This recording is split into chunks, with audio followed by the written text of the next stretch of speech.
Assalamualaikum warahmatullahi wabarakatuh. Halo pemirsa Takalar TV, apa kabar?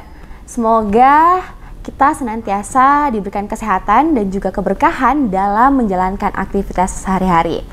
Nah, kita kembali lagi di acara Ngopirong, Ngobrol Pintar bersama saya Miftahul Jana Muhsin. Pemirsa Takalar, perlu kita ketahui bahwa sudah 61 tahun Takalar resmi menjadi kabupaten di Sulawesi Selatan. Tentunya sebagai masyarakat awam, kita sudah merasakan dan juga menyaksikan pembangunan yang terjadi setiap tahunnya. Tetapi bisa saja kita belum tahu nih bagaimana sih pemerintah itu merencanakan setiap pembangunan yang ada di kabupaten kita tercinta ini. Untuk itu sekarang kita sudah sedang bersama Bapak Dr. Andes Rahmansyah yang merupakan Kepala Badan Perencanaan Pembangunan, Penelitian dan Pengembangan Daerah Kabupaten Takalar. Ya. Apa kabar Pak? Alhamdulillah, sehat. Sehat. Alhamdulillah. Iya, saya panggil Pak Rahmansyah. Ya boleh. Oke. Rahmansyah boleh. Kalau boleh tahu Pak, Bapak sebagai Kepala Badan di Badan Bapelitbang ini sudah berapa lama? Jadi saya dilantik oleh Bapak Bupati itu tanggal 10 Maret 2021.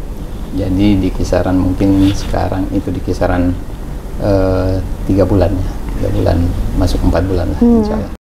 Jadi sebelumnya saya sebagai Kepala Badan Kepegawaian dan Pengembangan Sumber Daya Manusia Kabupaten Takalar. Jadi saya di BKPSDM selama kurang lebih 2 tahun. Namun di Bapeda ini atau di Bapelitbang ini saya mulai di eselon 4, eselon 3 sampai sekretaris di sini. Jadi sebagian besar karir saya selama di Takalar di Bapelitbang ini gitu.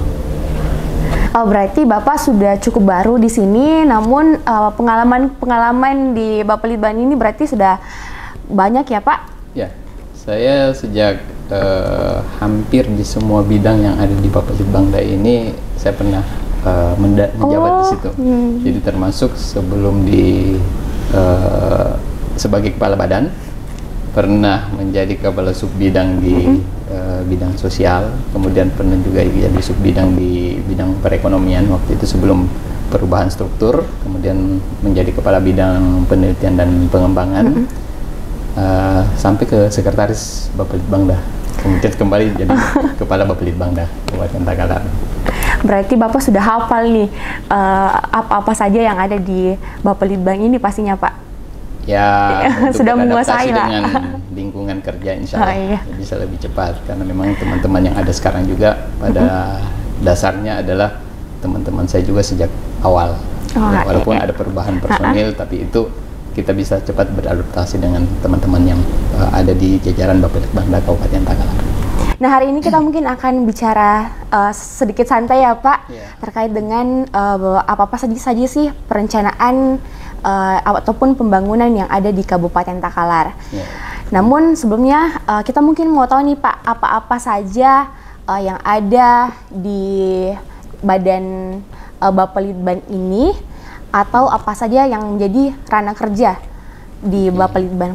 Oke, terima kasih untuk pemirsa Takalar TV. Terima kasih Pak sudah diberikan kesempatan untuk menyampaikan terkait dengan perencanaan pembangunan di Kabupaten Takalar. Jadi berdasarkan Peraturan Bupati Nomor 19 Tahun 2019 tentang kedudukan, struktur organisasi dan tata kerja Badan Perencanaan Pembangunan, Penelitian dan Pengembangan Daerah Kabupaten Takalar di Bapelitbang itu ada 3 bidang. Jadi ada bidang penelitian dan pengembangan, ada bidang perencanaan, pengendalian dan evaluasi pembangunan daerah, dan ada bidang pemerintahan, pembangunan manusia, perekonomian dan infrastruktur. Ditambah 1 sekretariat. Jadi secara struktural kita ada 3 bidang, 1 sekretariat dan dipimpin oleh 1 kepala badan. Tugas pokok kami di Bapelitbang ini adalah membantu Bupati dan Wakil Bupati dalam penyelenggaraan tugas kewenangan pemerintahan khususnya yang terkait dengan perencanaan, penelitian dan pengembangan daerah Kabupaten Takalar. Jadi semua program perencanaan yang akan dilaksanakan baik dalam struktur dokumen perencanaan jangka panjang, jangka menengah, kemudian di breakdown dalam pembangunan jangka pendek dalam bentuk RKPD tahunan yang sifatnya tahunan, itu kita godok di Bapelitbangda ini. Seperti itu. Oh ya Pak, jadi sebagai badan perencanaan pembangunan, semua perencanaan itu ada di badan ini. Betul. Nah Pak, sebagai badan Bapelitbang, ya, bagaimana sih Pak bentuk koordinasi Bapak terhadap OPD-OPD yang ada di Kabupaten Takalar? Ya, baik. Jadi kita sebagai lembaga yang membantu bupati dalam perencanaan, kemudian pengendalian dan evaluasi pembangunan daerah. Jadi kita sejak awal sudah mulai terlibat dalam mengkoordinasikan kegiatan-kegiatan yang ada di seluruh perangkat daerah. Jadi baik di tingkat satuan kerja perangkat daerah, dinas-dinas atau badan, kemudian di tingkat kecamatan sampai ke level kelurahan kita kendalikan di Bapelitbangda ini. Jadi mulai perencanaannya, kemudian bagaimana pengendaliannya, dan bagaimana evaluasinya. Nah, itu merupakan suatu siklus perencanaan yang rutin dilakukan setiap tahun. Dan dilakukannya kegiatan ini, itu ada mandat regulasi, yaitu ada RPJMD Kabupaten Takalar, Perda nomor 1 tahun 2018 tentang RPJMD tahun 2017-2022. Itulah yang di breakdown dalam bentuk rencana kerja pemerintah daerah dalam bentuk tahunan, dan itu digodok di Bapelitbangda ini, dan setiap tahun kita lakukan musyawarah perencanaan pembangunan, dan itu kemudian melibatkan semua OPD, jadi semua perangkat daerah. Kemudian ada juga namanya monitoring. Jadi setiap triwulan ada monitoring baik fisik maupun keuangan di instansi kami. Kemudian nanti dievaluasi, bahan evaluasi itu menjadi masukan atau input untuk perencanaan pembangunan tahun berikutnya. Jadi seperti itu siklus perencanaannya. Berarti koordinasi antara Bapelitbang dan juga OPD maupun kecamatan-kecamatan yang ada di Kabupaten Takalar itu nanti akan terlaksana ketika musrenbang, Pak? Kalau musrenbang itu baru satu tahapan perencanaan. Ada tahapan pelaksanaan kegiatan, kemudian ada di situ ada pengendaliannya. Pengendaliannya itu dalam bentuk kita monitoring namanya. Jadi per triwulan itu diminta laporan dari masing-masing OPD sampai di tingkat kecamatan kegiatan yang sedang dilakukan. Apa-apa yang telah dilakukan itu laporannya masuk ke Bapelitbangda. Nah, untuk mengetahui progres baik fisik maupun keuangan. Kemudian untuk kegiatan-kegiatan lain, karena memang Bapelitbangda ini sifatnya koordinatif, jadi di samping kita mengimplementasikan program pemerintah daerah, program bupati dan wakil bupati, juga ada program dari pemerintah pusat yang itu kita turut implementasikan di sini di Bapelitbangda. Jadi dan sifatnya koordinatif. Ada kurang lebih 21 kegiatan yang sifatnya koordinatif. Ya misalnya salah satu contoh terkait dengan kabupaten sehat. Nah, itu kan semua kabupaten ada kabupaten sehat. Nah, ada pokjanya. Ketua pokjanya itu Bapelitbangda, kepala Bapelitbangda sebagai ketua pokja. Nah, itu mengkoordinasikan beberapa perangkat daerah, bukan hanya dinas kesehatan. Jadi ada dinas lingkungan hidup, kemudian ada dari lembaga masyarakat juga dikoordinasikan karena masuk di dalam forum, ya, forum kabupaten sehat misalnya seperti itu. Jadi lebih cenderung tugas-tugas Bapeda itu atau Bapelitbangda itu tugas-tugas koordinatif, kemudian pengendalian dan evaluasi. Nah Pak, sekarang ini kan ada kita masih di situasi pandemi.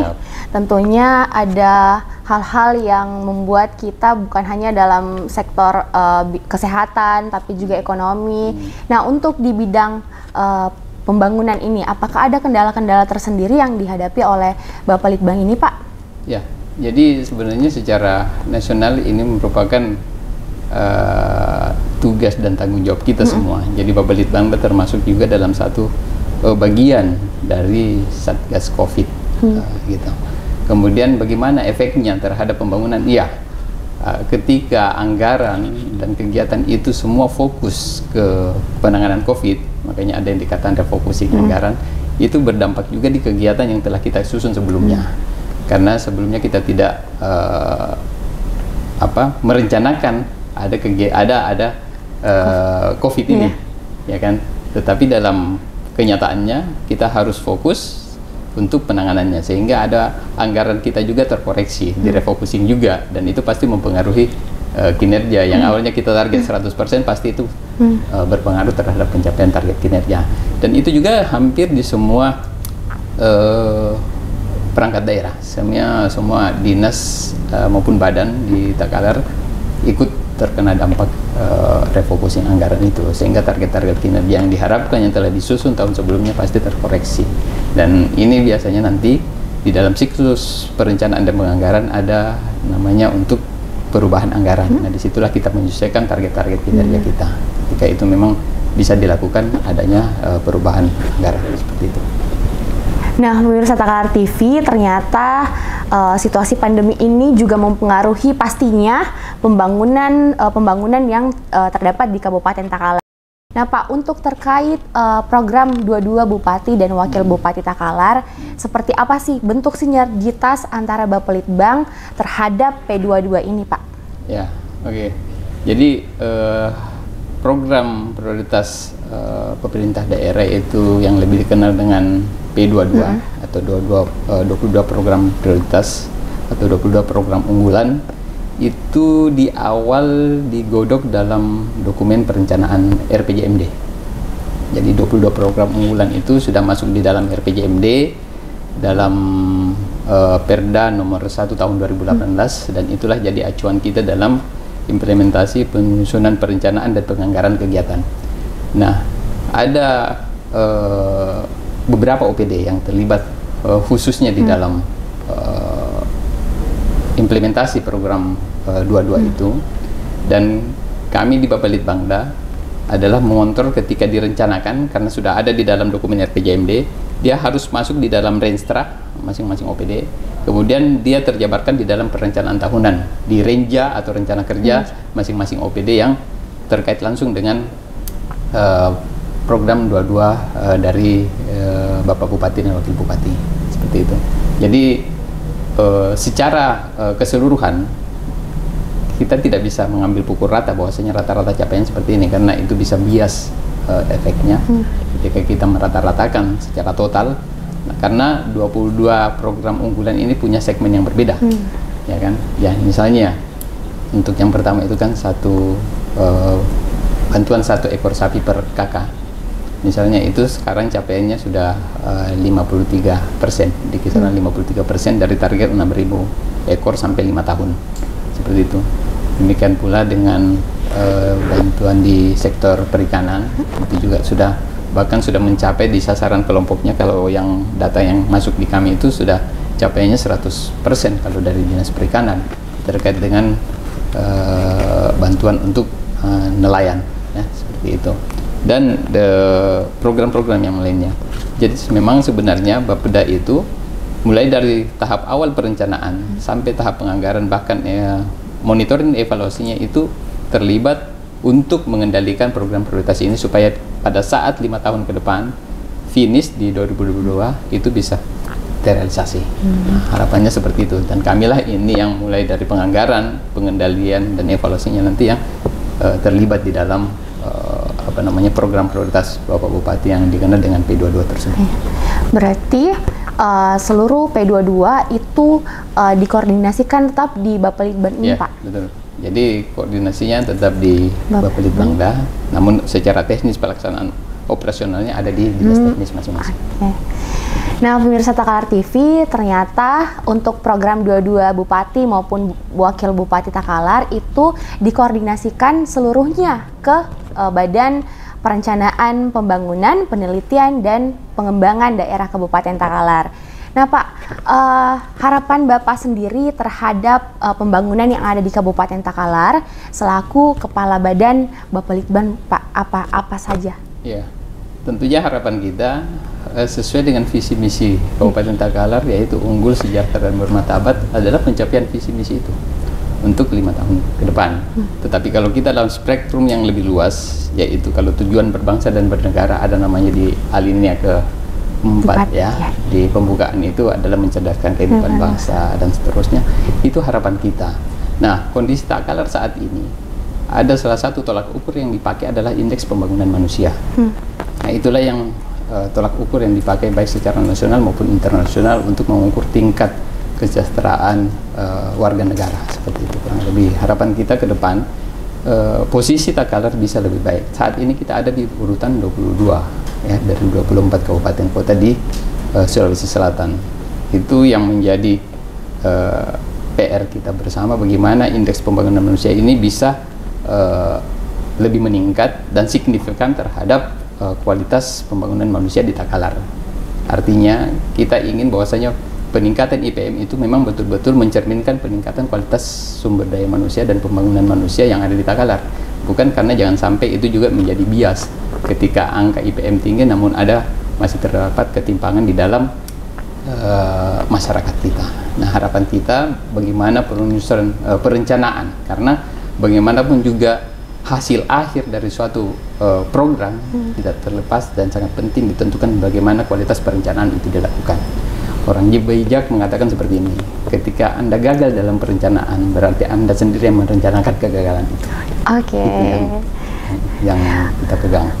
Nah, Bapak mungkin ada pesan-pesan tersendiri kepada seluruh masyarakat Takalar. Mungkin ada harapan Bapak untuk mengajak masyarakat Takalar ikut serta dalam pembangunan Kabupaten Takalar, Pak? Ya. Jadi sebenarnya secara filosofi, visi misi pembangunan itu adalah milik masyarakat, bukan milik pemerintah daerah semata. Inilah kenapa ketika visi misi itu dimasukkan dalam peraturan daerah, maka dia mengikat seluruh komponen masyarakat yang ada di daerah itu. Nah, harapan kami bahwasanya visi masyarakat atau visi Kabupaten Takalar unggul, sejahtera dan bermartabat itu tercermin dalam seluruh kehidupan masyarakat Takalar, bukan hanya tercermin di dalam pemerintah Takalar. Ketika kita katakan Takalar unggul, berarti semua masyarakat Takalar bersiap untuk unggul di dalam segala bidang. Kalau pelajar, dia harus unggul di dalam pendidikannya. Kalau misalnya dia di pelaku UMKM, dia harus unggul dalam produknya. Sehingga visi misi ini betul-betul dimiliki oleh masyarakat, bukan visi misi milik pemerintah daerah. Jadi harapan saya semua mari kita sama-sama mendukung visi misi ini, karena ini visi misi masyarakat yang punya, bukan visi milik pemerintah. Karena sudah diwujudkan dalam bentuk peraturan daerah dan ini mengikat seluruh komponen masyarakat yang ada di Kabupaten Takalar. Mungkin seperti itu. Itulah tadi bincang-bincang kita bersama dengan Kepala Badan Perencanaan Pembangunan, Penelitian, dan Pengembangan Daerah Kabupaten Takalar. Bagaimana pemirsa Takalar TV? Luar biasa penjelasan dari Bapak yang tentunya menambah informasi bagi kita semua. Tadi Bapak juga sudah memberikan pesan kepada kita semua bahwa apabila perencanaan itu gagal, maka kita sendirilah yang merencanakan kegagalan itu semua. Dan sebagai masyarakat Takalar, pastinya untuk mencapai pembangunan yang lebih baik lagi, kita harus bersinergi kepada pemerintahan. Karena sesuai dengan visi misi Bupati maupun Wakil Bupati, yaitu Takalar unggul, sejahtera, dan bermartabat, itu ada.